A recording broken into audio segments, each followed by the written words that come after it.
All right, good morning, everybody. Um, God gave me a convicting dream last night, and that's the way that He speaks to me. And so when I ask God, I always ask Him to teach me His ways, um, to show me. I always ask Him, show me what it is that I'm doing or that I'm saying that you don't like. And He always answers in His perfect timing. Um, And so I'll just, like, I wrote the dream down, well, like the characters and all that in the dream. And I have my dream interpreter book by Billy C.S. Wong. And of course, my dreams aren't validated, especially ones like these, if it doesn't line up. Like, they always line up with scripture. And so, in the dream, um, we was we were um, going outside. Like, we went out our back door outside, and I was leading the way, and we was walking out to our far field. In the far field, that's where I go, um, like, after work, or anytime I come home, or especially when I have a day off of no work. I'm just out there praying and spending time with the Lord. And so as we're walking out that way, it's dead tree. Like, we have trees and all that out there. And so in the dream, all the trees are like dead or withering away. And then I went out to the far field where I was, and the time of day was like the it was like right at sunrise. Like, the sun was it was like in the wee hours of the morning. Like, you know how it looks like that, like when the sun is just over, it's like just on the horizon. So it was like that time. And then once we got out there to the very, very far field, it was me, my baby sister, and David, my new dog. And so we got out there, and then I was beginning to speak, preach, or like just, well, not like preach as in as like in front of an audience, but just like talk to my younger sister the way I do, like giving her advice and all that, which sometimes can lead to me like having little mini sermons. And so then, before I could even speak, that's when my dog David barked, and he saw like this dark figure, and then he barked, and he was barking at the figure, and then that's when I looked up. Um, and then the dark figure, it was actually a leopard that was hiding. And so then the leopard came up, and then me and my little sister saw it, and then we took off running back to the house, and we were running real fast, and David was running with us. And so I was looking back at David to make sure he was catching up, and then I was looking at my baby sister to make sure she was catching up, to make sure she wasn't getting attacked. And so then we were just sprinting, running, and then we got back to the house, right behind, like at the top of our deck, right by, like in the back door. And then the leopard jumped up, and the leopard, like when the leopard was there, looking like it was about to bite us and attack us, I just said, to myself, I said, God, please protect us. It was like a pretty much like how Daniel was in the lion's den, and the lions didn't touch him. So it was a prayer that was like that. And so then the leopard looked at me, and then I looked at the leopard. And then I opened the door, and I let my little sister go in first, and then David, and then I went in last. And then my dad was in there. And then my dad, like I told him, I said, don't go out there because there's a leopard out there. And um and then he was shocked. He was like, well, how did y'all escape? He was thinking um that like maybe we like threw something at the leopard, or that we shot at the leopard or something. I said, we just ran. And then we got here, and then the leopard was there, and then I said, God, please protect us.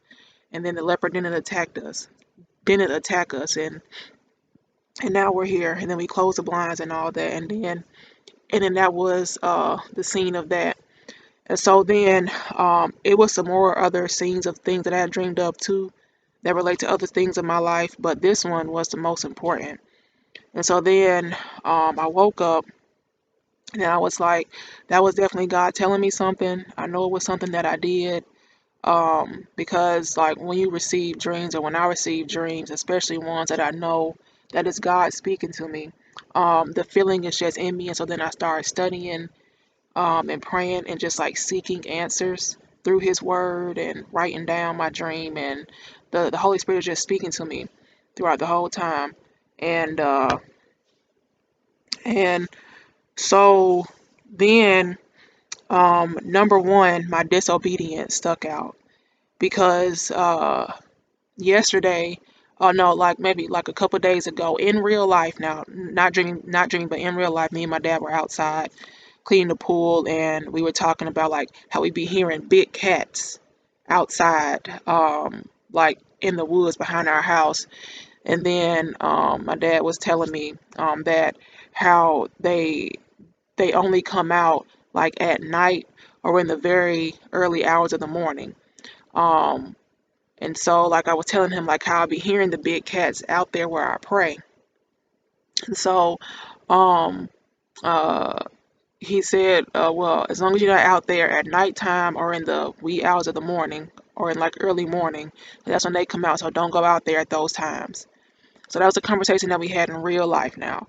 And so then in the dream that I had just last night, before I went outside, that thought was in my mind about um the advice my dad told me not to do in real life. And so in my dream, I was thinking of it before I went outside, and thinking of his advice, and thinking of him telling me to not go out there where I pray in the wee hours of the morning.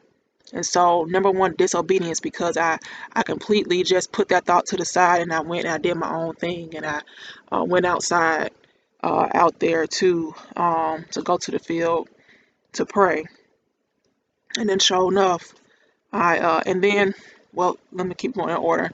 And so then, Hannah being with me was us, well, me just last night, just feeding my flesh, gossiping, um, well, not really gossiping, but just talking about a situation or a few situations that I still have unforgiveness on. Like talking about a person that I still have not forgiven, that I still hold anger inside and resentment for.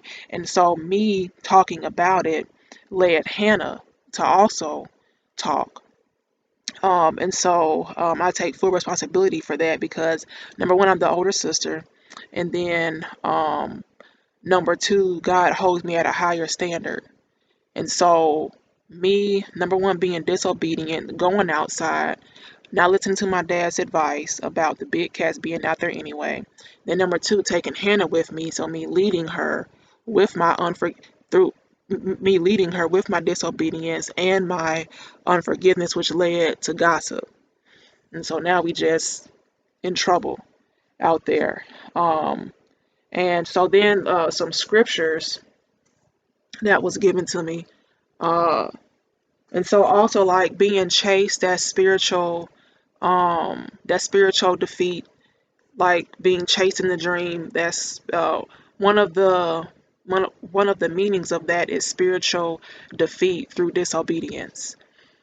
So that happened, and then also um, I was given some scriptures by from Jeremiah about the leopard, about the leopard, like what a leopard means, and I can just flip to it real fast. 29. Okay, and I just like read what I have underlined. So the leopard, the definitions, well, the meanings stuck out to me are the subtle enemy with readiness to attack. The leopard in the dream was ready to attack, and spiritual danger or something hiding or lurking. The leopard was hiding and lurking, like in this shadowy like figure, and then it came out and it chased us. And so the scriptures given to me, for the leopard, like for disobedience, it was Deuteronomy 144. That's when the Amorites had attacked the children of Israel because of their rebellion. And then Jeremiah 13. with with Jeremiah 5:1 through 6 first. I'm going to read that one.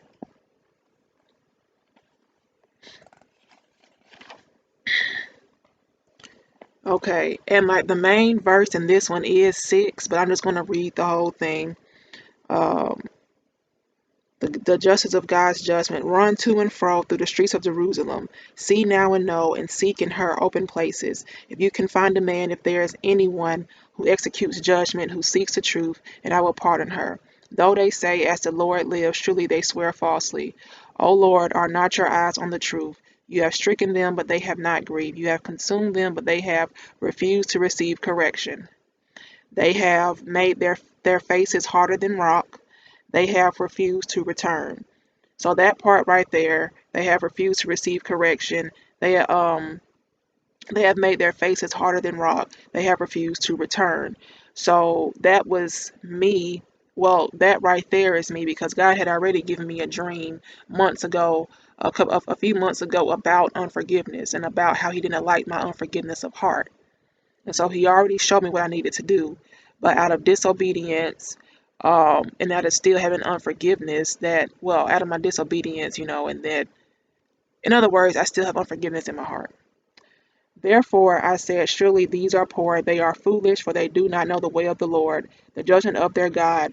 I will go to the great men and speak to them, for they have known the way of the Lord, the judgment of their God. I have known the way of the Lord, the judgment of my God, but yet I still continue to unforgiveness. But these have altogether broken the yoke and burst the bonds. Therefore, a lion from the forest shall slay them. A wolf of the desert shall destroy them. A leopard will watch over their cities. Everyone who goes out from there shall be torn in pieces, because their transgressions are many, their backslidings are increased. Me still having unforgiveness in my heart is a backsliding. So, and because of that, the leopards, they coming into my city.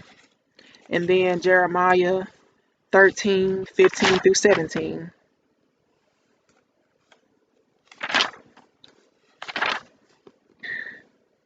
Pride precedes captivity. Hear and give ear, do not be proud, for the Lord has spoken.